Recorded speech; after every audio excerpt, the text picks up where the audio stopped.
Primero que nada, una pequeña explicación de por qué este horario. Tres motivos fundamentales. Primero, porque está planteado en el cronograma académico previo a la pandemia así, y creemos que es necesario en la formación ingenieril no solamente los contenidos del conocimiento, sino cumplir los horarios.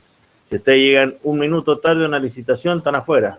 No pueden explicarle al que está tomando los sobres por qué llegaron tarde. Están afuera. Los horarios están para cumplirse y en ingeniería estrictamente. Nosotros tenemos que tener precisión en todo lo que hacemos, aún en el cumplimiento de los horarios. Y en tercer lugar, porque así quedan liberados. Nosotros vamos a dar ahora una hora y cuarto, posiblemente. Después queda este tema que vamos a ver, un tema interesante, un tema bastante picantito, que lo tomamos mucho. Y después va a quedar el ingeniero Barquisi con usted a las 11 con todo el tema institucional de irrigación. Tema también bastante debatido. Lo que es bueno es que no se vuelvan a conectar por WhatsApp o por algún medio para poder charlar lo que vamos a hablar ahora. Esos serían los tres motivos por los cuales seguimos manteniendo las 8 de la mañana. Viendo que no hay nadie más, estamos 24. Hoy vamos a ver el tema referido a la bolilla, al planteo académico del programa en la bolilla 4C, captación de agua para riego. Es importante que tengan en cuenta esto. Que lo que vamos a ver es captación de agua para riego. ¿Por qué? Porque los tratamientos correctivos que se aplican no son para todo lo mismo, sino que van siendo diferentes de acuerdo al uso que se le da. Para riego, para turismo, para potabilización de agua para consumo humano, para refrigeración de turbinas. Acá en Mendoza tenemos una SUT que lo único que hace es refrigerar las turbinas de la central térmica y ese tiene otro tipo de tratamiento. Lo que vamos a ver ahora específicamente es la captación de agua para riego. Ingeniero, disculpe. Sí. ¿Hay algún apunte de esto? Porque ayer Claro. vi la página y dice 4A y ahora usted está diciendo 4C. ¿O está todo en lo mismo? ¿O? No, 4A ya lo vimos ayer, 4A gestión de riego. Claro, ese es el apunte que vi. Sí, no, hay un apunte especial que yo no sé si está subido, Guillermo, pero... Martín, respondo. El PowerPoint de captación creo que no está, pero en el apunte de la unidad 4 sí están los tres temas. La parte A de gestión de riego, la parte B de institucional y la parte C de captación. Está todo junto en lo que es unidad 4. Bien. Entonces ahora, Guillermo, lo que puede hacer ahora es subirle el PowerPoint pues sí, este es sencillo. Después lo subimos, sí, por supuesto. Así ya. Perfecto. Listo, Guillermo. Está completo, ayer lo estuve revisando, es corto, es muy corto, pero es fundamental que lo vean antes de ASUDES esto, en el ordenamiento. Porque ASUDES es un tipo particular de captación. Ahora lo que vemos es captación de agua para riego. Bueno, en el planteo propuesto por el programa dice captación superficial y subterránea, uso conjunto, fundamental uso conjunto, que entiendan ese concepto. Perforaciones por percusión y rotación, cuál es la diferencia operativa y por qué hay que plantear una u otra.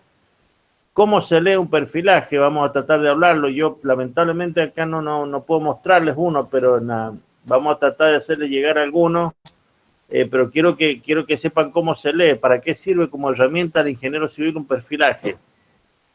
Y después, cómo se mide el agua de un pozo para riego, cómo podemos aforar un pozo, de qué manera podemos llegar a saber cuánta agua disponible tenemos de un pozo, cuando de agua subterránea se trata, porque medir ríos y arroyos ya lo vieron en hidrología y medir canales ya lo vieron en obras hidráulicas, así que nos está faltando medir la provisión de agua subterránea, que es lo que vamos a ver ahora.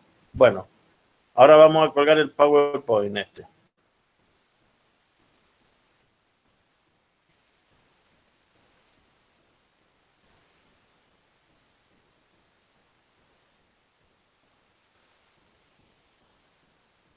¿Ahí lo están viendo? ¿Lo están viendo ahí? No, aún no. No, todavía no. Aún no, ingeniero. A ver. Por favor, ayuda, Nan. Decirle a la Lina o a la mamá que me ayude, que no sé cómo hacer para ver.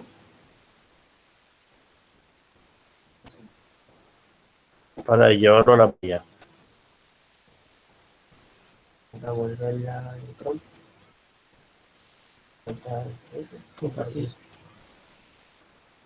Ahí estamos.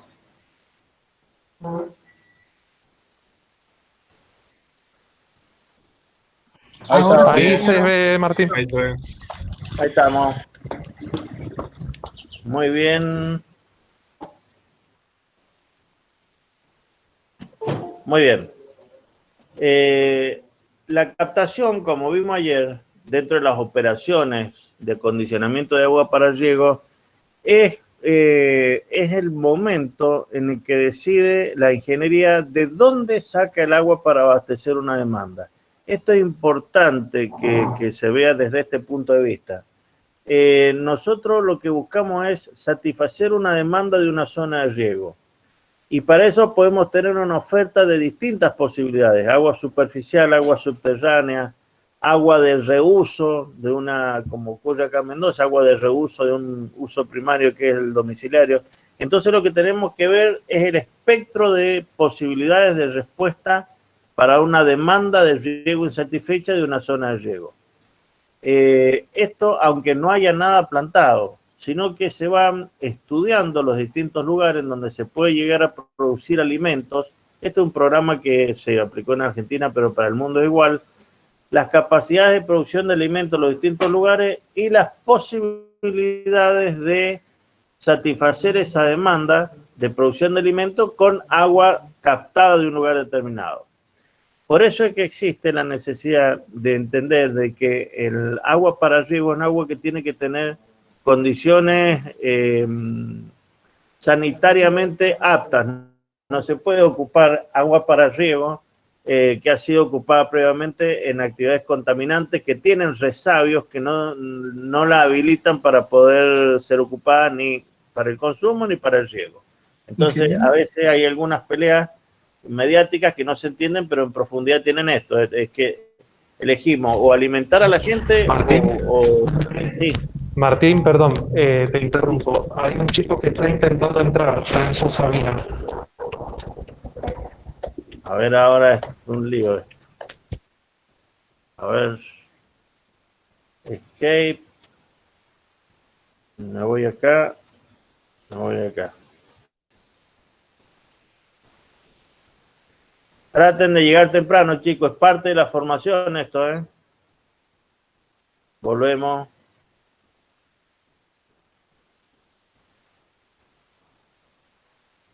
A ver.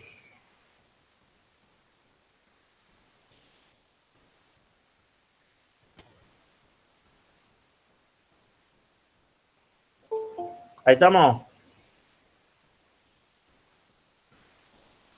Ahí estamos presentando. Sí. ¿Se ve bien, chicos? Guillermo. Sí, Sí, se ve bien. Sí, se ve, Bien. ingeniero. Muy bien, entonces empezamos con cuáles son las condiciones para desarrollar las acciones de captación de agua para riego. Primero que nada, la captación puede ser superficial. ¿Qué quiere decir superficial? Que nosotros podemos captar el agua que se encuentra disponible del nivel de terreno natural hacia arriba. No solamente en ríos. Pueden ser lagos, pueden ser lagunas, pueden ser depresiones circunstanciales que tienen ahí, por ejemplo, zonas de riego que solamente se ocupan en el momento en que llueve en una determinada intensidad y se forman lagunas superficiales que regulan durante un tiempo determinado el agua que no pasa por el punto de control, por la sección de control, y son ocupadas para regar riegos cortos o de una baja demanda o riegos muy esporádicos.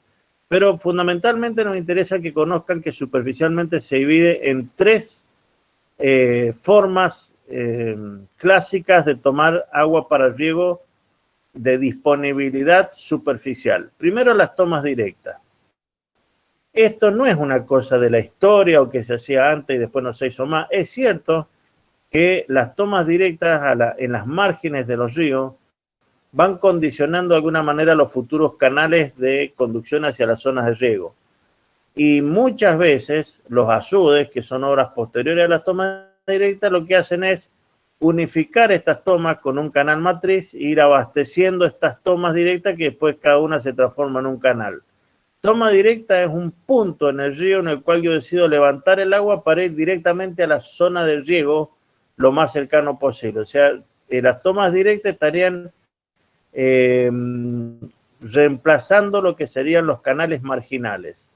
Cuando la densidad de tomas directas en una margen u otra del río o el número y es un número grande, lo que se hace es hacer una SUT o un dique, como se conoce comúnmente acá en Mendoza, que es una retención, una obra de contención en un punto estratégico del río y hacer canales marginales que van abasteciendo a estas tomas directas primarias que salían del río directamente.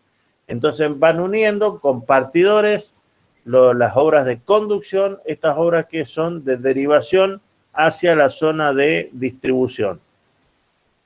Las tomas directas siempre van a existir, no solamente porque no se han hecho todos los azudes que hacen falta, sino porque hay tomas directas de lugares de vertiente. Acá en Barranca tenemos tomas directas del río en zona de vertiente. Hay tomas directas de lagos. Para el río hay una toma directa en el lago Nahuel, en un lago de la zona del sur, para generar un riego superficial para evitar incendio en este momento. O sea, siempre habrán tomas directas. No es una práctica que no se esté desarrollando en este momento. En la segunda instancia, cuando ya empieza a haber mayor inversión, porque ¿qué problema tiene la toma directa, chicos? Que es lamentablemente inestable en su garantía de suministro. Si el río crece o está en un caudal superior al proyectado, puede llegar a llevarse la toma, porque las tomas se hacen en forma precaria. Todas las tomas directas generalmente son en forma precaria. Sobre el río Tunuyán hay 2 tomas directas que están muy bien hechas, que tienen una limitante de ingreso por un vertedero lateral, pero generalmente son tomas precarias, que lo que van generando son ingresos casi constantes de agua de un caudal fluctuante del río. Por lo tanto, cuando empieza a ser más ordenado y empieza a ser más garantizado el suministro, lo que aparecen son los azudes. ¿Qué los azudes son estos? Son obras transversales al río que generan un aumento de cota para poner en disponibilidad el agua que luego de ser tratada va a ser colocada después de las tomas en los canales de conducción o canales marginales o los canales que van hacia la zona de riego y ahí distribuida. No olviden, por favor, lo van a ver después en la bolilla específica, que los azudes no derivan solamente el agua, la derivan y tienen que tratarla, porque no se puede poner en un canal de hormigón agua que venga en el río libre con elementos flotantes, con arena de arrastre, con grava. Entonces los azudes no solamente le cambian la condición de garantía de suministro constante, sino también acondicionan de una mejor manera el agua para que sea aplicada para el riego. Y en tercer lugar están las presas. Hay explotaciones, sobre todo, por ejemplo, en San Luis, en la presa Nogolí, hay una explotación productiva inmediatamente abajo del lugar en donde es turbinada. Esa agua se dispone en un canal de conducción y va a una zona de riego directa. Bueno, esa agua tiene características particulares bastante favorables para un riego moderno en el emprendimiento que se había tomado, porque es un agua que viene desprovista absolutamente de turbidez, sin materiales flotantes, sin elementos de fondo, sin arena. O sea, es un agua que está tratada para poder generar energía hidroeléctrica, y aguas abajo, si nosotros sabemos explotarla, es un agua clara que puede beneficiar mucho el tratamiento inmediato del riego moderno. No tienen que aclararla el agua esta, como acá en Mendoza hoy hay que aclarar para el agua superficial si queremos aplicar riego presurizado. Estas serían las tres posibilidades de tomas superficiales a las que pueden recurrir en caso de que el recurso hídrico se encuentre sobre la superficie terrestre. Y existe también la captación subterránea, que cada vez es más común, que tiene tres posibilidades también de desarrollarse. Primero, en pozos verticales, pozos equipados a través de la ingeniería de perforación, que nos permite obtener agua disponible en superficie para ocuparla en el uso que nosotros queramos. ¿Qué de bueno tiene este tipo de captación? Que como el agua del acuífero se encuentra disponible y es cara ascenderla por la energía necesaria para poner la superficie en disposición, generalmente se extrae solo la cantidad de agua necesaria para desarrollar un predio productivo con condiciones de riego moderno, de riego muy eficiente. Pues no pueden, la ineficiencia en el manejo operativo del agua en superficie a ellos les genera mucha plata, porque es agua que han subido y está ineficientemente tratada.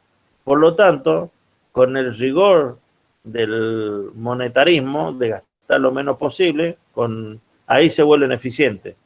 Una muestra más de que cuando el agua tiene un costo elevado para obtener su distribución, es mucho más fácil convencer a los usuarios de tratar de usarla con más eficiencia en superficie. Las galerías filtrantes. Esto nace, no sé si me están escuchando bien o no, alguien que me pase un sí. Sí, todo perfecto. Perfecto, sí. Bueno, Perfecto, muy claro, ingeniero. segundo punto son las galerías filtrantes. ¿De dónde nacen estas galerías filtrantes? Antes, cuando la minería se hacía a pico y pala y por penetración en las vetas en las zonas de montaña, uno de los principales problemas que tenían las galerías para la explotación de los minerales era que se llenaban de agua, porque la infiltración que tenían estas zonas de explotación minera era que generalmente había en la parte superior nieve, porque están en las zonas altas de la cordillera, y el tránsito hidrogeológico se veía abortado por este túnel destinado a explotar los minerales que se encontraban dentro de la cordillera, del lugar donde se iba a explotar, de la mina. Entonces se empezó a ver que ese volumen de agua a esa altura podía generar un uso que sería un uso productivo para el riego. Acá en Mendoza hay una galería filtrante muy linda, una visita bastante linda en una finca que está en San José, Tupungato, donde se dispone una techumbre, o sea, la parte superior, la parte del dintel es de media caña, que se encuentra con fenestraciones, con orificios que permiten que pase el agua. Los laterales son muros de ladrillo recocido, y en la parte inferior en el piso tiene dos pendientes convergentes en el centro, donde llegan a una conducción que hace que el agua esté disponible para el riego en una zona en donde no existe ni posibilidades de hacer pozo, porque el agua en ese lugar está muy inestable hidrogeológicamente. Cuando el agua está en tránsito y no está en un acuífero detenido, es muy difícil captar superficie en pozo, y no existe ninguna posibilidad de agua superficial. Así que se crea una finca modelo ahí en San José. Antes se llamaba Montevalbano, ha tenido muchos dueños, no sé cómo se llama ahora, pero el principal abastecimiento de agua es esta galería filtrante, que va a una balsa de regulación que está suficientemente alta, y de ahí disponen la ocupación de riego para las distintas plantaciones que hacen en esta propiedad. Se ocuparon muchísimo, es una práctica no descartable, menos ahora que hay equipos de perforación horizontal magníficos, todas estas tuneleras nuevas y todo este tipo de elementos de perforación horizontal vuelven a poner en en el tapete la explotación del agua subterránea a través de galerías filtrantes. ¿Qué beneficio tienen? Que una vez que hicieron la inversión inicial no tienen que poner más plata para explotar, porque el agua sale por gravedad. Es un agua que sale directamente por un canal generado por la infiltración que se produce por la interrupción del tránsito hidrogeológico en la zona de montaña. Me he enterado que en San Martín de los Andes están haciendo una en un lugar bastante con bastante potencialidad productivo para los frutos de los nectarines, cereza, todo este tipo de elementos. Y podría ser una alternativa más a usar. Y en tercer lugar están los drenes. Los drenes son tubos que se encuentran con un trabajo en la parte superior, en el tercio superior, que generalmente son incisiones o orificios envueltos por un geotextil que van con una pendiente definida, que van generando captaciones subsuperficiales asociados a lo que vimos ayer con el tema de drenaje. Los drenes son los que serían la conducción de los drenajes y tienen caudales crecientes. Si estos drenes están inteligentemente dispuestos, mantienen el nivel freático a un nivel atenuado para el desarrollo superficial y logran generar un recurso hídrico que puede ser conducido y ocupado en un segundo uso aguas abajo. Esto pasa, hay muchísimo de esto, chicos, en zona de San Luis, en zona de La Pampa, no la Pampa seca, esta que están reclamando acá abajo, la Pampa húmeda. Se dispone un entramado de drenes que conducen el agua hacia una tubería central y esta tubería central suele abastecer a una balsa de retención donde generalmente o se genera un nuevo riego, si no es muy salina el agua, y si no, se crea una posibilidad de desarrollo ganadero porque los animales pueden tomar agua con mayor salinidad que lo que las playas resisten para su desarrollo. Este cuadrito, me gustaría que lo estudien bien porque cuando nosotros hablamos de captación, casi esperamos que nos escriban este cuadrito y nos cuenten de qué se trata cada cosa. Ahora vamos a desglosar un poquito las condiciones de captación superficial. Se puede tomar este es un concepto interesante que lo fijen, chicos. ¿Se puede captar cualquier agua superficial? En zona área, sí. Cualquier agua que se encuentre en condiciones de afectación por un uso primario puede captarse siempre y se puede usar siempre que se aplique el tratamiento correctivo correspondiente para el uso proyectado. Es una falacia y una mentira estos mediáticos que andan hablando que hay aguas que quedan bloqueadas por los usos anteriores. No es así. Si están dispuestos a asumir los costos del acondicionamiento, miren, en Arabia Saudita se recicla el 70% del agua de captación cloacal. O sea, tratan, como tienen escasez de agua, tratan y acondicionan para que eso se transforme casi en un circuito cerrado con una inyección de solo un 25%. Así que, Martín, sí. perdón que te interrumpa. Hay un chico que quiere entrar, Tomás Ricci. A ver cómo hacemos esto. Vamos de nuevo. Permítanme un segundo. Acá tengo que irme acá.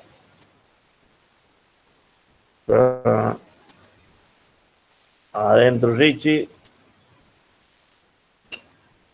Ahí está.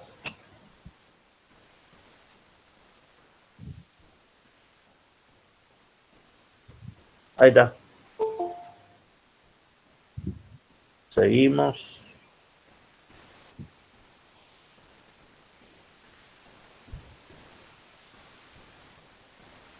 ¿Cómo hacemos para volver a esto? ¿Se ve bien, ingeniero? Se sigue compartiendo la pantalla, está puesto el PowerPoint. ¿Está el PowerPoint? Sí. Sí, lo estamos Está el viendo. PowerPoint, habría que ponerlo en modo presentación nada más, pero sí se ve la pantalla, Martín. Ok. A ver. Ahí vamos. Ahí está. Ahí está. Perfecto. Muy bien. Vamos a ver las condiciones. Richie, ¿está adentro? Sí, ingeniero. Listo. Bueno, vamos a ver las condiciones de captación superficial. ¿Qué es lo que nosotros necesitamos? Primero que nada, chicos, la ubicación. Este es un debate que tenemos siempre, porque ¿qué es lo que ocurre acá? Hay un montón de valles en el oeste argentino, pero más de 50 valles que les puedo nombrar con suelo en condición óptima para la producción de alimentos. ¿Qué es lo que ocurre? Está el debate de dónde se ubica o de dónde sacamos el agua para entregarle. Y aparecen dos variables que son importantísimas en el momento de definir el lugar de ubicación y si es subterráneo o superficial. ¿Por qué? Primero que nada está el costo de la conducción. Es cierto que si yo me voy, hay una zona, la zona 2 del río, que ya lo vamos a ver cuando veamos a Sude, que es cuando el río dejó de captar tributarios laterales, o sea, cuando el río terminó de armarse, como decimos los hidrólogos, los que hacen hidrología, que es cuando deja de recibir todos los arroyos que van tributando, que van aumentando el caudal. Es cuando se quedan sin aporte, digamos, sin aporte marginal. Entonces, tenemos el caudal constante, un caudal máximo, semiconstante. Es constante si la condición dependiente no permite que se infiltre. O sea, yo debería ubicar la captación en el lugar donde tengo el máximo caudal en el río antes que se empiece a infiltrar. Lo que pasa es que este punto en el río a veces queda muy lejos de la zona de aplicación. Entonces tengo un altísimo costo de conducción. O sea, es demasiado caro la obra en canal desde ese punto ideal hasta la zona de producción. Si yo quiero que este costo me baje, me tengo que venir cotas abajo del río, pero ¿qué voy perdiendo? El agua que se va infiltrando en el cauce del río. Entonces, mientras más abajo me vengo, menos agua disponible voy a tener si salgo de la zona 2. Entonces, siempre es importante tener en cuenta dónde está la zona de conducción y hacer aforos en el río para ver en qué lugares se producen las infiltraciones que me hacen perder agua, para saber en qué lugar es conveniente producir el cierre para hacer el azud, para obtener el agua superficial y ponerla en un canal que tenga un costo que yo pueda amortizar a lo largo de la vida útil de la zona de riego. Ingeniero, Sí.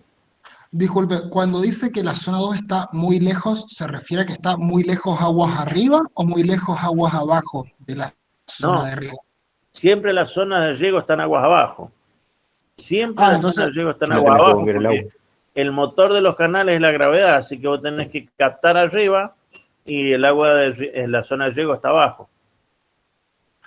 Ah, claro, es como que esa zona 2 ideal está muy alta y los canales se hacen muy costosos. Es ese el Eso problema. pasa, claro. Es mucho costo de longitud, muchos metros de canal. Entonces se te hace una obra cara en costo de inversión inicial. Claro. Lo que pasa es que si te venís más abajo, vas a obtener menor longitud de canal, pero se te hace más ancho el cierre, porque el río empieza a tener características más grandes de garganta. El río empieza a no estar encajonado.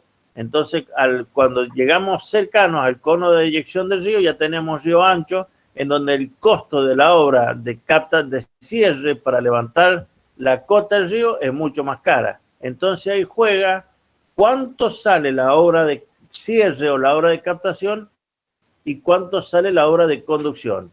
Ahí hay que hacer un estudio de preinversión para saber qué es lo que más conviene. Y a veces salen soluciones intermedias bastante favorables. Lo que hay que tener en cuenta es que casi siempre los agrónomos, o sea, los dueños de los terrenos, lo que no ponen como variable es el movimiento de la zona de riego. ¿Me entienden? O sea, la zona de riego ya tiene dueño, ya tiene financiamiento, ya tiene alguna perforación, entonces es difícil a veces correr esto no es variable. Lo que es variable son los costos de la conducción y el costo de la captación. Porque si aparte le metemos como variable que podemos cambiar la zona de riego, no hubiéramos hecho jamás ninguna obra, porque se imaginen, chicos, teniendo tres variables para una sola ecuación, todavía estaríamos discutiendo el primer dique que se hizo en el año 30 y pico. Eso hay que poner uno de los puntos que generalmente es el emplazamiento de la zona de riego es fijo. ¿Qué pasa cuando no tengo un río cerca? tengo que hacer el mismo estudio, pero de profundidad de acuífero. ¿Dónde se encuentra el agua subterránea? ¿A qué profundidad? ¿En dónde tengo que armar una batería de pozos para captarlo en cabecera y conducirlo hasta la zona de riego? ¿Lo voy a hacer presurizado o lo voy a hacer a cielo abierto? Todas estas conversaciones se dan en lo que nosotros llamamos los estudios de preinversión, que es la ubicación. Acuérdense cuando vieron las obras conmigo en primer año, cuando eran recién ingresados. Estos son decisiones que se toman previo al proyecto ejecutivo. Todas estas son variables que deben definirse en el terreno y con mediciones previas hay un costo digamos, de cateo y de captación y topográfico y de emplazamiento previos al desarrollo de las obras que necesariamente deben hacerse para hacer la mejor obra con la menor inversión y la mayor durabilidad. Número 2, calidad del agua. Esto es importantísimo, chicos. Hay lugares en los ríos en donde están perfectamente identificados los puntos en donde se producen los vuelcos de agua turbia. Ustedes van a encontrar arroyo negro, arroyo salado. Todos esos nombres derivados parten de una realidad que es la que los bautizó, les puso el nombre de lo que estaba. Acá hay arroyos tributarios que generan condiciones favorables siempre que ingrese agua, pero hay algunos arroyos que me ingresan agua salina, por ejemplo. Por ejemplo, en el río Mendoza, las explotaciones petroleras agua arriba hacen que haya arroyos que sirven como desagüe para el agua de purga. Si estos arroyos nosotros los dejamos ingresar al cauce del río Mendoza, me salinizan el agua.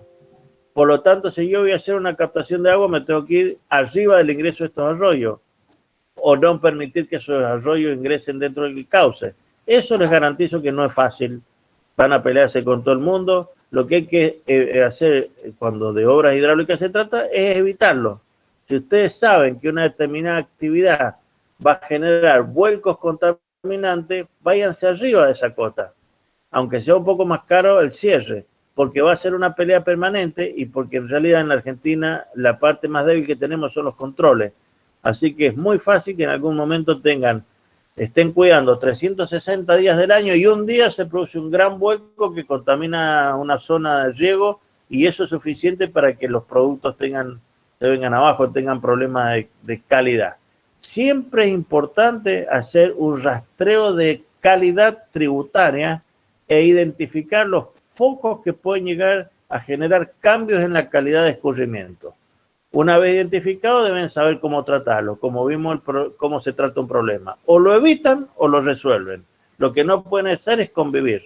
Nosotros no podemos tener vuelcos descontrolados de agua que no conocemos la calidad, aguas arriba de una zona de captación.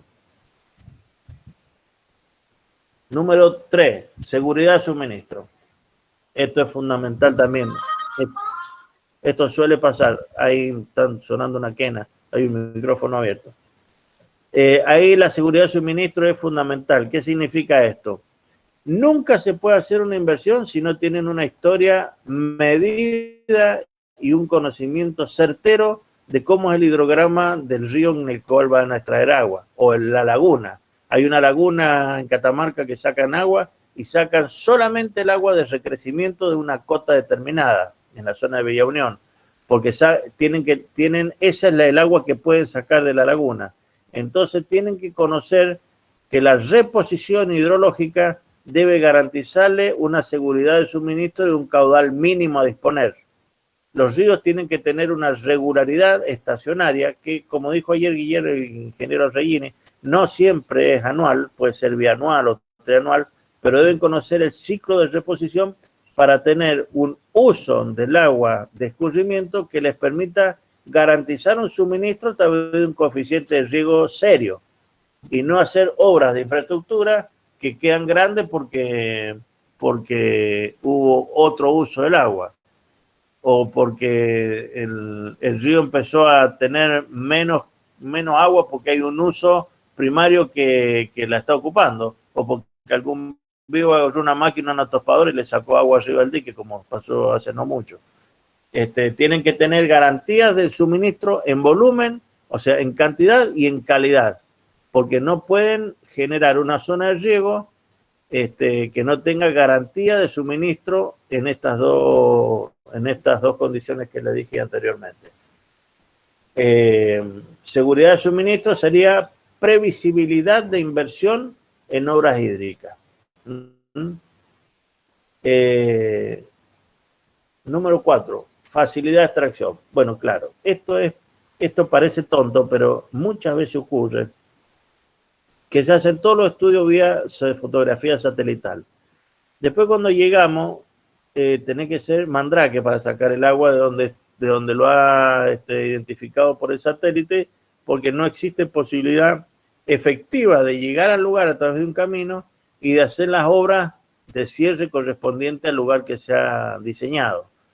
Es conveniente, antes de tomar decisiones en escritorios y con fotografía satelital y con toda la tecnología que hay, ir varias veces al lugar, a la zona de cierre, fijarse si la roca de contención está declasada, si hay grandes volúmenes pétreos en la zona, si vamos a tener posibilidad de hacer excavación, si vamos a tener condiciones topográficas para hacer el acondicionamiento del agua. O sea, hay que ir a ver la zona, y hacer evaluación comparativa con otra experiencia, porque a veces las obras más óptimas desde el punto de vista de la inversión generan una dificultad de extracción terrible. Y esto tiene que ver no solo con la profundidad, sino con el lugar en el río en el que se diseñe la obra de extracción. A veces no es conveniente diseñarlo en una curva, a veces no es conveniente diseñar en un lugar muy plano porque me quedo con el azud enterrado y no tengo posibilidades topográficas de generar las acciones necesarias de acondicionamiento. O sea, tengo que resolver el problema y la obra tiene que estar siempre con la condición de que debe ser fácilmente manejable y muy poco frecuentemente mantenida.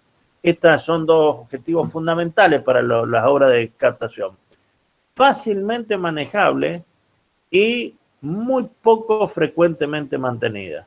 Porque ya se van a dar cuenta después que la plata para mantenimiento y reparación es difícil que salga. Entonces, para evitar eso, tiene que tratar de hacer obras con una durabilidad propia, con elementos robustos, y quienes las operan tienen que ser operadores idóneos, que se van capacitando con el mismo tiempo que van trabajando y deben ser respetados en su actividad. Ahí no puede ir cualquiera. Ahí tiene que ir una persona que entienda cómo funciona una obra de captación. Topografía de la zona, fundamental por lo que le dije anteriormente. No es lo mismo antes llegar en mula que llegar en una 4x4 al lugar. Tienen que trasladar equipo, tienen que llevar gente. Generalmente antes, cuando se hacían azudes en Mendoza, la zona que trabajaba en los diques, después se quedaba viviendo en la zona, hasta escuelas se hacían, porque se armaba una comunidad propia de la gente que había trabajado en el lugar del cierre.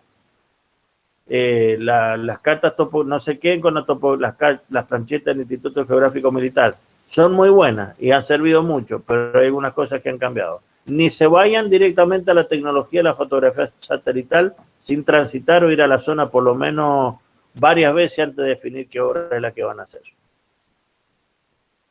Uy, acá. Características suelo fundación. Bueno, siempre los azudes van a estar fundados en suelo de acarreo, en suelos redondeados, porque van a estar fundados en el lecho de un río, y un río trae material de arrastre. O sea, sí, por eso van a ver con el ingeniero Arquiesi que les va a dar tanto de sifonaje y de flotación, porque son estructuras que están puestas en un lugar para elevar un pelo de agua, pero que van a tener mucho paso de agua inferior por el subalveo. Son fundaciones difíciles, son fundaciones que deben hacerse en un suelo inestable, en un suelo que aún no ha terminado el tránsito hasta su zona de definición final. Por lo tanto, las características del suelo de fundación deben ser estudiadas, no para ver si resisten, sino para ver cuál es la continuidad de los tipos de fundación que tienen que hacer. Realmente, si siguiéramos lo académicamente recomendable por mecánica de suelo, Los azudes son lugares en donde no se podría fundar nada, porque es suelo inestable, suelto, de aristas redondeadas, desparejo en su granulometría, pero lo que pasa es que hay que hacerlo. Entonces tienen que conocer el suelo, tienen que excavar hasta donde estén tranquilos, pero deben saber y estar seguros que hay agua que va a pasar por debajo de la obra, porque la génesis del suelo está en tránsito y siempre va a ser un suelo filtrante, con una gran capacidad de escurrimiento intergranular con la que van a tener que convivir a lo largo de toda la vida útil de la obra. Muy bien. Vamos a ver captación subterránea. La captación subterránea es donde no tenemos posibilidades de desarrollar una zona de riego por la llegada de un canal. Acá en Mendoza hay una zona acá cerca entre Chapaná y Tres Porteña, donde hay solamente agua subterránea, y en Ugarteche también hay una zona en donde no alcanza el río Mendoza en su margen derecha, ni llega al río Tunuyán, por lo tanto hay una zona también de agua subterránea. Son zonas de riego que se generan por dotación de acuíferos. El acuífero que se explota puede ser libre o confinado. Y esto ustedes me van a decir que es lo que tiene que ver. Muchísimo tiene que ver. Muchísimo. ¿Por qué? Porque si el acuífero es libre, ustedes deben tener una permanente vigilancia sobre la estabilidad del nivel estático. ¿Esto qué quiere decir? Tienen que estar controlando que no haya descenso súbito de nivel estático, porque quiere decir que están sobrecargando la extracción. Están sacando más caudal que el coeficiente de reposición que tiene. Los acuíferos libres deben tener una curva de asistencia dinámica, o sea, una depresión controlada. Por lo tanto, no se puede sacar el agua que se me dé la gana de un acuífero libre. Puedo sacar solamente el agua que no afecte o altere las posibilidades de coeficiente de restitución que le da la curva de posibilidad dinámica de explotación de ese pozo. Pero entonces quiere decir que los pozos tienen caudal limitado, por supuesto que tienen caudal limitado, a la recomposición de la estabilidad del acuífero libre. ¿Y qué pasa si quiero más agua? Y va a tener que hacer otro pozo a una distancia tal que no existe interferencia en las curvas de depresión dinámica. Entonces tengo que hacer 5 o 6 pozos, claro. Eso es lo que han hecho las empresas vitivinícolas que están en la zona del Peral o allá arriba en Tupungato. Han tenido que hacer el número de pozos que irrigación le indicó para que no afecte el mantenimiento de los acuíferos libres de esa zona. ¿Qué pasa cuando el acuífero es confinado? Ahí hay todo un tema, porque el confinamiento indica, si es confinado y tiene presión menor que la presión atmosférica, en realidad no me interesa.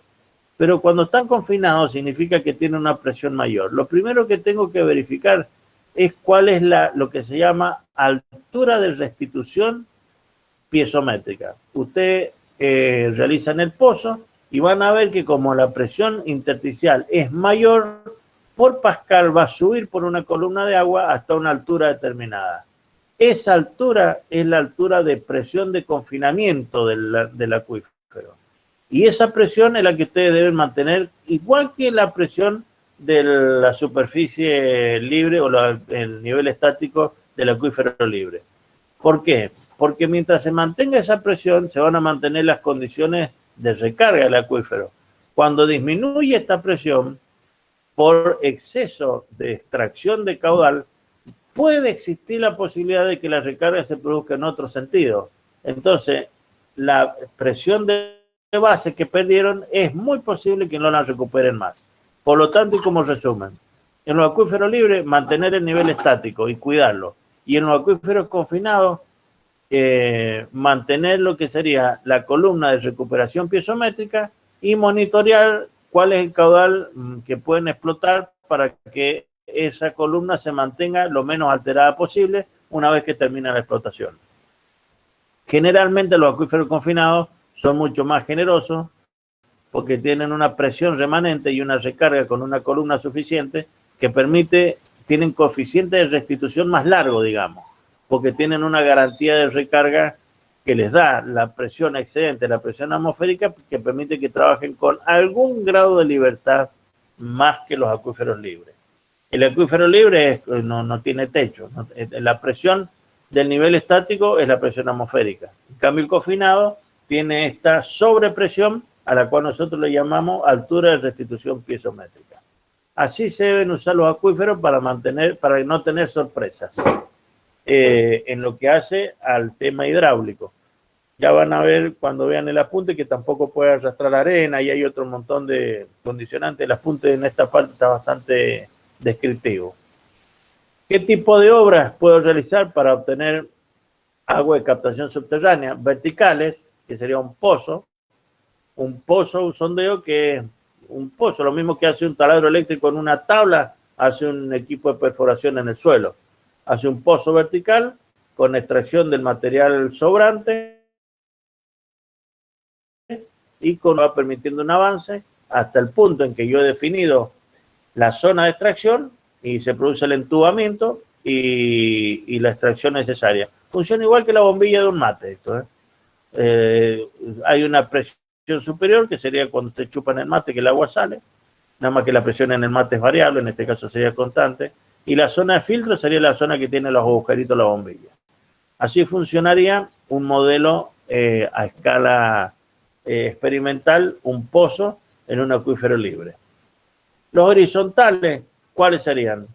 Zanjas, drenes, galerías, todo lo que sean incisiones sobre el terreno natural, pero no para captar desagües, sino para captar drenajes o zonas de infiltración como las galerías de presión o zanjas de captación de excedente de riego, como vimos ayer en el dibujo de los desagües y drenajes superficiales. Las obras, ustedes van a ver un minutito, creo que más adelante viene, ya vamos a explicar un poquito de cómo son las obras, cada una de las obras. Lo que quiero que vean ahora es que transitando el camino del buen uso del agua subterránea, se ha convenido casi internacionalmente que no se puede usar agua subterránea, no puede hacerse oferta de agua subterránea cuando no ha terminado la eficientización del uso del agua superficial. ¿Qué quiere decir esto? Nosotros no podemos generar oferta y que la gente siga llegando mal y sigan ocupando mal el agua. ¿Por qué?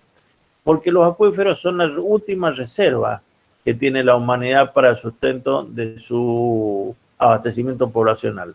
Por lo tanto, hay casi una condición implícita entre todas las zonas de riego y las zonas de regadío del mundo en evitar tomar agua subterránea cuando la solución todavía puede ser superficial.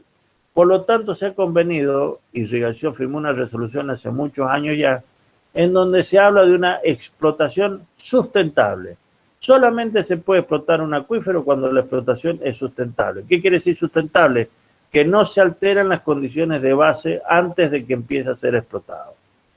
¿Cómo se hace esto? ¿Cómo se desarrolla esto? Primero que nada, debe haber un organismo que en Mendoza hay irrigación, en La Rioja es el APA, en San Juan es la Dirección de Riego, en Neuquén está la Subsecretaría de Riego y Producción.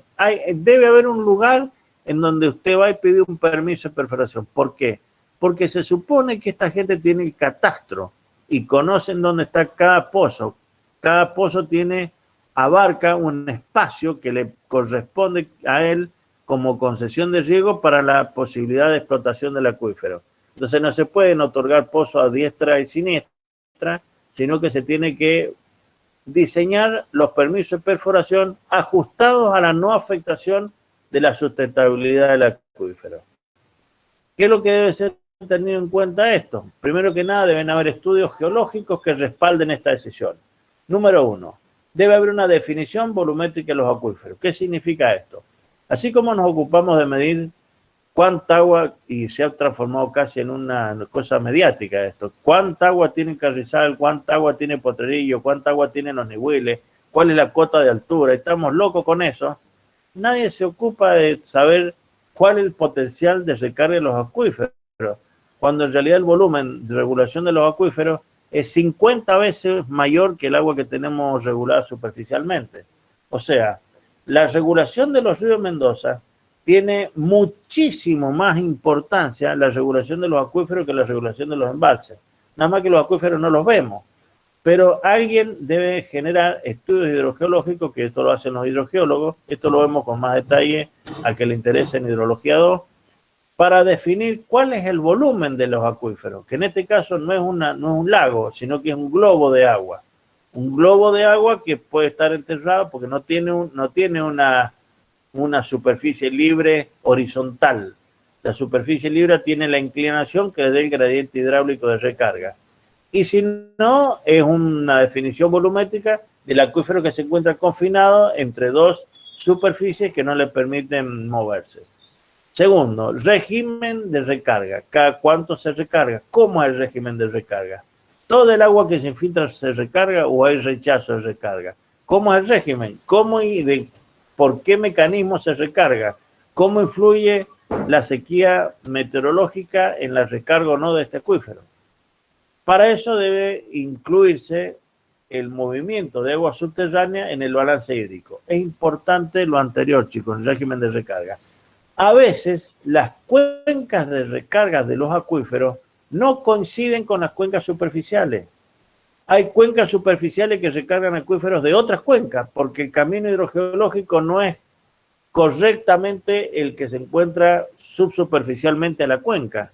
Hay cuencas superficiales hidrológicas que tienen coincidencia con cuencas hidrogeológicas que no corresponden al lugar físico en el que se encuentra la cuenca hidrogeológica.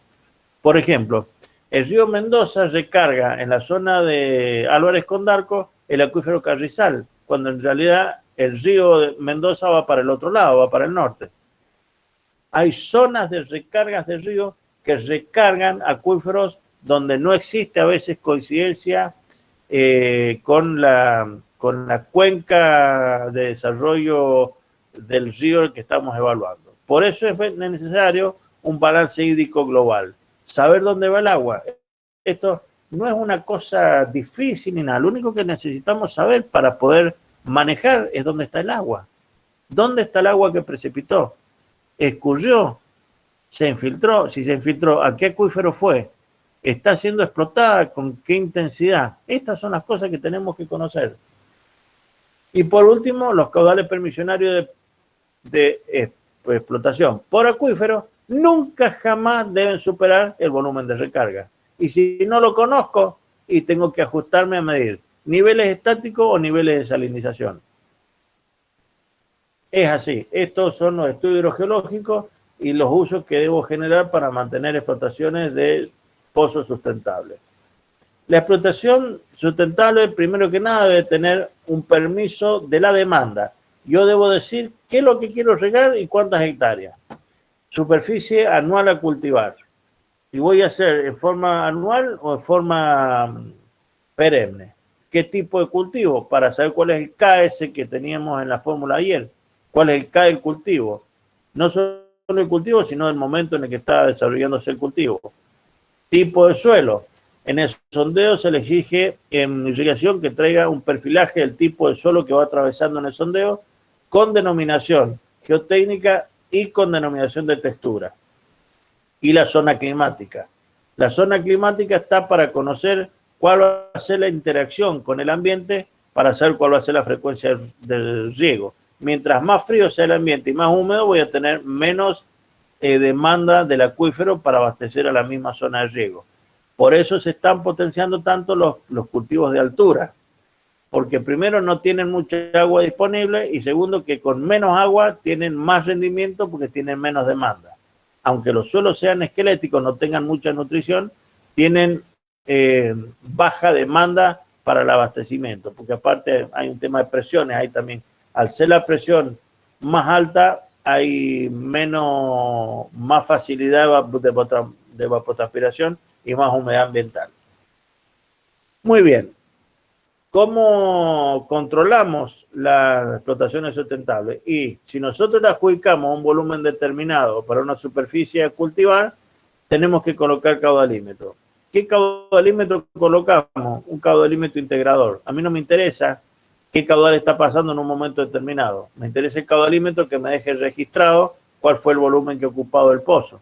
Por lo tanto, lo que tenemos que hacer como medida directa son colocación de caudalímetros integradores en los pozos de abastecimiento a las concesiones de riego o de uso. Deben tener caudalímetros. Nosotros debemos tener registrado, si vamos a hacer un balance hídrico serio, el agua que están extrayendo en cada pozo del acuífero que están usando. No puedo, ¿por qué? Y porque la explotación va a ser la suma de los volúmenes explotados. Y ese es el volumen que tengo que comparar con el volumen de recarga. Si está cercano, y tengo que restringir el uso de los acuíferos. Porque me quedo con acuíferos que no van a ser sustentables en el tiempo. Y en el punto C, yo puedo hacer esto también con medidas indirectas como la medida de energía. Si yo tengo la profundidad y el equipo de perforación, midiendo la energía que consumió, voy a obtener qué cantidad de litros ha sacado. Como esto se hizo mucho manoseo y trucherío, había líos para obtener ese dato, Irrigación vio que lo más conveniente era medir de forma directa con caudalímetro y compulsarlo con el costo energético de elevación del agua. Esto es importante, chicos, que lo tengan en cuenta, porque a veces la profundidad de los suelos pueden ser maravillosos, muy fértiles y en muy buenas condiciones agroecológicas para la explotación.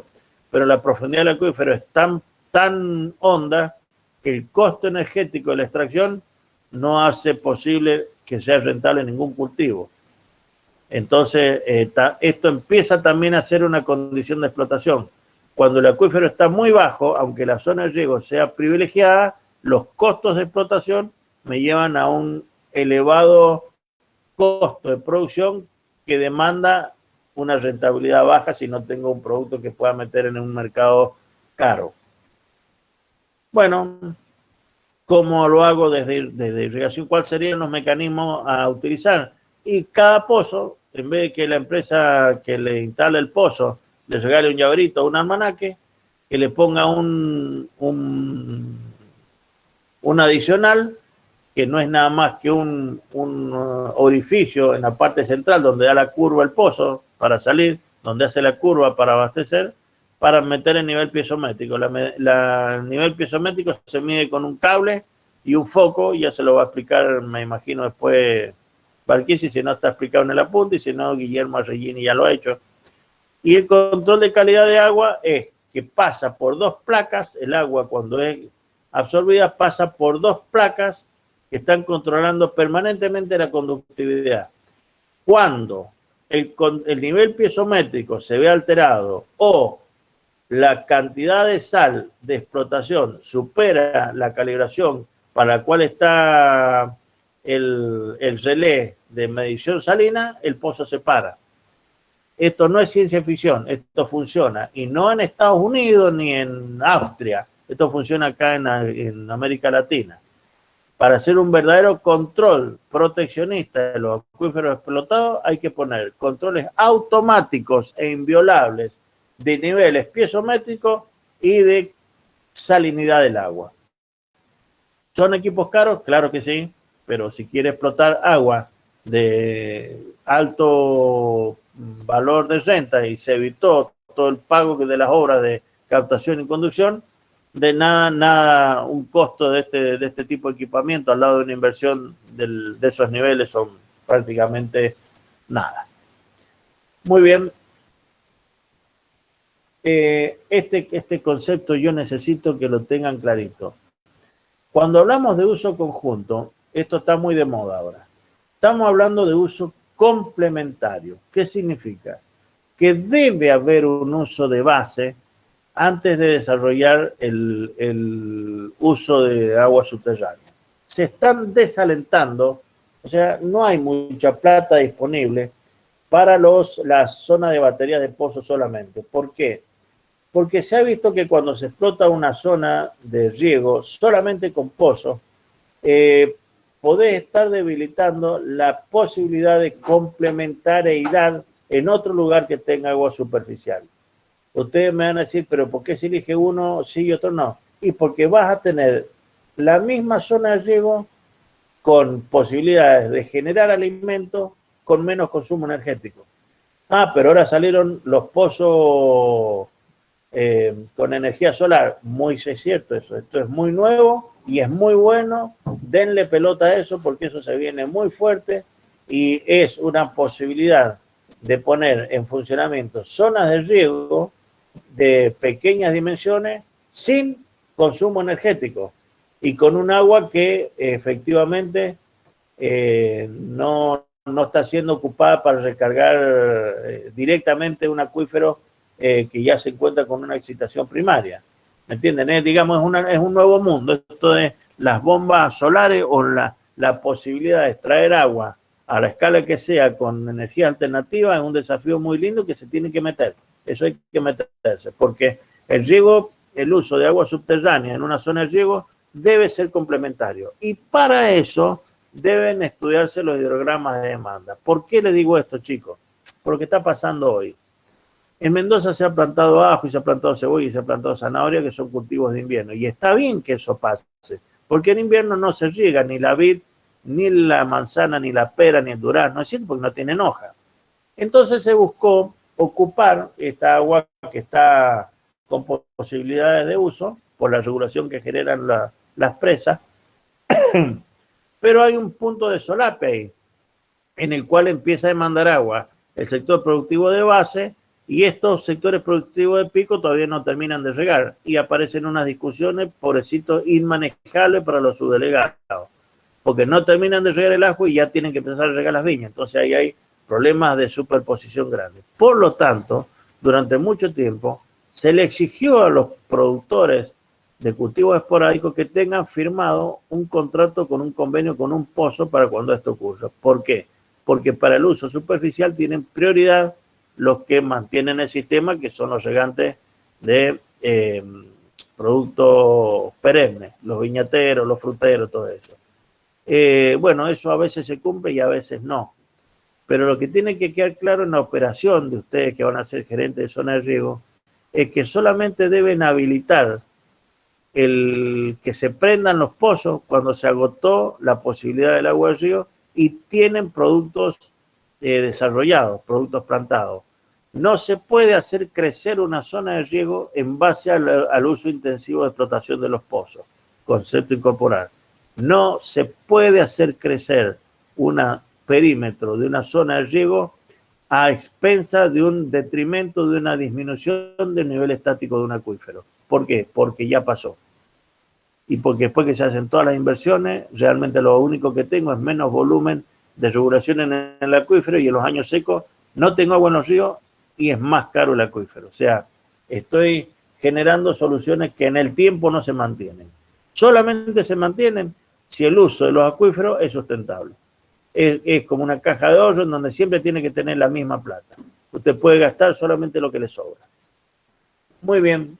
Lectura de hidrograma de demanda, Guillermo, y tenemos mucho para caminar porque no alcanzo yo con esta clase, Ale, pero tienen que hacer una buena lectura de los hidrogramas de demanda para saber dónde y cuánta agua pueden gastar.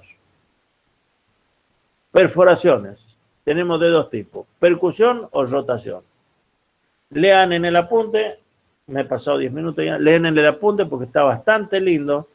Percusión hay que hacer cuando no se puede hacer rotación. ¿Y dónde no se puede hacer rotación? Cuando existe riesgo de contaminación de acuíferos de niveles superiores o salinos respecto a los de niveles inferiores. Nunca se puede hacer rotación cuando tengo peligro de que agua salinizada superior me vaya a contaminar agua en buenas condiciones inferiores. Hay todo un dibujito con camioncitos, son dos maneras diferentes de realizar perforaciones, pero usted a los efectos de los civiles lo que tiene que saber es que hay dos tipos y cuándo se ocupa uno y cuándo se ocupa el otro. Los perfilajes, estos son es parecido a una medición de resistividades. Se pone un emisor y un receptor, generalmente geoeléctrico, o sea, con emisión de electricidad, y se va leyendo el comportamiento del paso energético a través de pareció un electrocardiograma, es el dibujo, y me va indicando en qué lugares tiene más facilidad de paso la energía.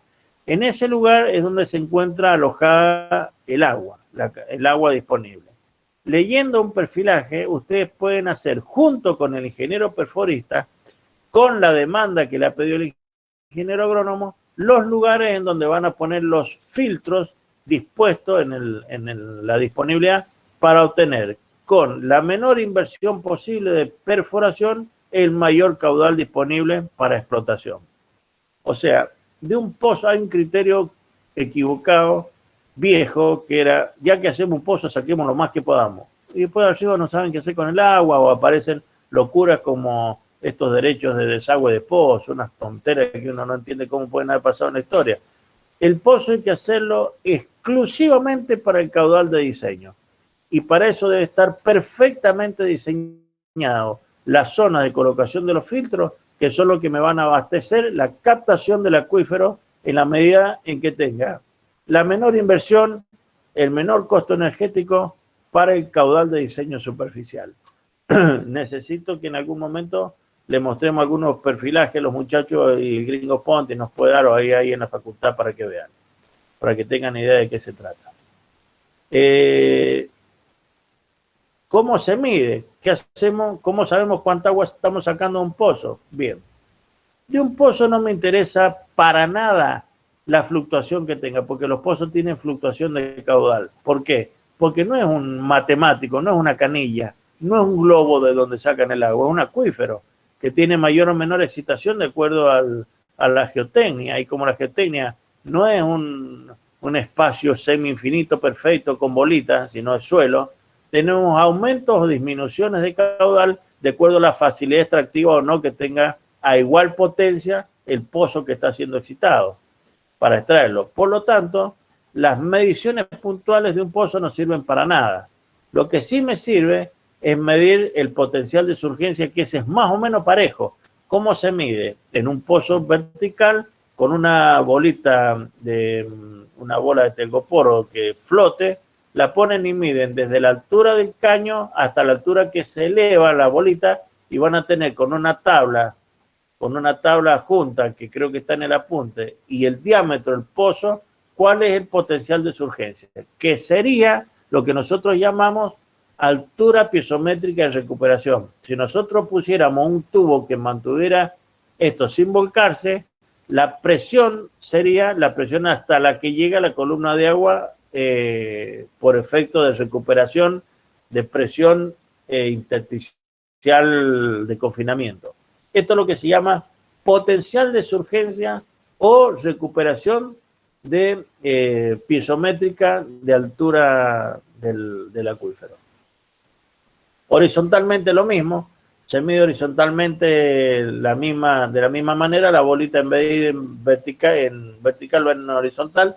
Tiene algunos beneficios esto porque sirve para saber en qué lugar colocar el receptor. Ahí en el apunte está bien explicado. Y por último, la cámara de medición. Esto es lo que nosotros solicitamos y pedimos que se haga. Aparte porque a veces sirve como cámara de mezcla. Si yo tengo una propiedad que tiene derecho de riego y me llega agua y tengo un pozo asociado, lo que más me conviene es hacer activar el pozo cuando llega el turno para que la turbidez sea una turbidez media y no ocupe agua fósil o agua muy clara porque se va a infiltrar rápidamente. La cámara de medición es una cámara que generalmente tiene las dimensiones necesarias para que el agua se aquiete. El pozo, una cámara es un volumen cúbico o prismático. Puede ser de 2 metros por 3, de 3 por 4, como una pileta a donde entra el agua que llega del pozo. Y de ahí sale por un aforador, que conviene que sea un aforador triangular o cualquier aforo que ustedes elijan, y ya tienen una microregulación de recepción, se llama esa cámara. ¿Por qué? Porque cae a la cámara y en la cámara se regula y sale a un caudal constante, que es el caudal de salida por el vertedero. Ahí pueden medir cuánto es el agua que está saliendo del pozo y aparte están evitando que el pozo, si algo de arena sale, vaya a la conducción, sino que quede en la cámara. Por lo tanto, esta cámara convendría que tenga una compuertita para o cada tanto limpiarle el fondo. Y en los pozos que no van a cámara, lo más importante para medir el volumen que están extrayendo es el caudalímetro integrador. Hoy, Irrigación creo que tiene una resolución donde exige caudalímetro integrador para saber cuánto volumen es el que han ocupado.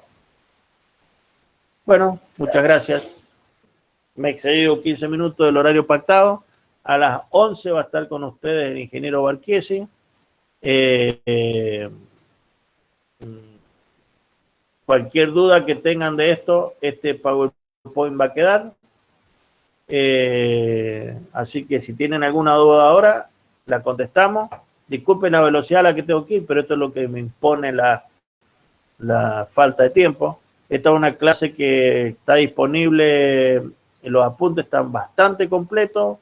El PowerPoint está para discutirlo cuando quieran. Y sé que pueden haber quedado muchas dudas intermedias por la velocidad a la que ha ido la clase, pero yo necesito, como futuros colegas, chicos, que conceptualmente ustedes tengan los conceptos claros, que la explotación del agua subterránea debe ser sustentable, que solamente tiene que ser complementaria, que la captación tiene que ser, antes de definir la obra, tiene que ir 10 veces.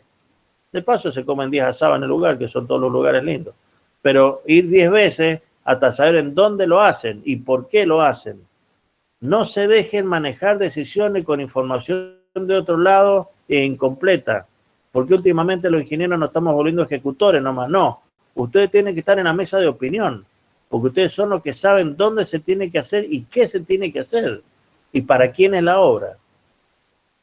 Tengo un amigo muy famoso que dice, lo más difícil de las guerras no es ganar o perder, sino saber de qué lado está el enemigo. Espero que le haya servido esta clase y que cualquier duda, si quieren ahora la vemos y si no, saben cómo encontrarme. Bueno, ingeniero, muchas gracias. Sí, muchas gracias, ingeniero. Por menos, Qué buena la ingeniero. clase igual. Muchas gracias. Muy claro, ingeniero. Muchas gracias. Gracias, ingeniero. Muchísimas gracias. Guillermo, ahí te paso el PowerPoint, así lo subí a la página. Perfecto, y ya más tarde les voy a estar pasando a los chicos el link de la clase del ingeniero Barchiesi a las 11, así que nos estaremos viendo. Buenísimo, Perfecto. gracias. Gracias, chicos. Nos vemos. Que Hasta anden luego. bien. Hasta luego.